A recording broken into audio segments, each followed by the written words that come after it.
German hospital में आए, हमारा अच्छा से ऑपरेशन करे और अच्छा से रखे, हमारे को अच्छी टाइम पे दवाई दिए और कोई बात की परेशानी नहीं हुई। डॉक्टर साहब जावेद साहब हमारे को बहुत अच्छा देख रेख करे, अच्छा स्वागत करे, अच्छा ऑपरेशन हो गया हमारा। और फिर हम आते रहेंगे, फिर इलाज भी बुला रहे, एक्सरसाइज भी करा रहे, कोई दवाखाने में तकलीफ नहीं है, बढ़िया आराम से इलाज हो रहा। कितने लोग आ रहे, पब्लिक आ रही थी, बहुत पब्लिक आ रही। जावेद साहब बहुत अच्छा इलाज कर रहे, सब लोगों को अच्छा पूछ रहे, देख रहे सबको, पैसे भी कम कर रहे, पैसे जितने बाजार में है उससे बहुत ज्यादा कम कर रहे।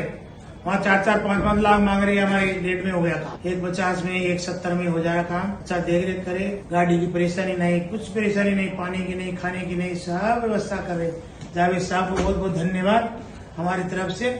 हम परदेसी चार मीनार से आए, पूजा करते हैं मंदिर में, रणछोड़दास मंदिर में, मस्कती दूध वालों के पास में रहते हैं हम, वहाँ से आए, अच्छे से हमारा इलाज करें। ये सर्जरी के लिए आएंगे, ये हो गया हमारा ऑपरेशन, अब आज हमको छुट्टी दे रहे हैं, घर को जाए। बहुत बहुत धन्यवाद जावेद साहब को, बहुत बहुत धन्यवाद। अच्छा दवाखाना चले, कोई बात की परेशानी नहीं, दुआ दे रहे हम, अच्छे से अच्छी दुआ दे रहे जावेद साहब को, अच्छी दुआ प्राप्त हुए।